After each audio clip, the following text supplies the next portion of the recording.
mag-isa, dahil kailanman ay laging ikaw ang siyang iibigin ko. Sa tuwing na di mo man sabihin ang sa damdamin ay nadarama, lumalayo ka na ngayon sa akin.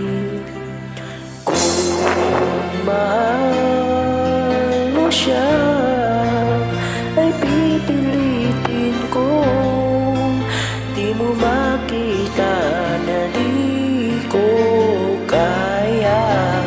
Kung mahal mo siya, di mo maririnig sa akin ang mga higpi, dahil mahal kita.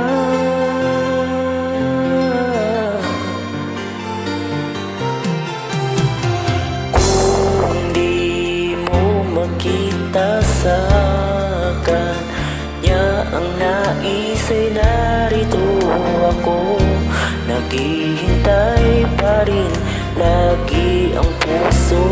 Di ka pipilitin na muling ibigin, tatandaan mo lang na ganun pa rin ikaw sa akin.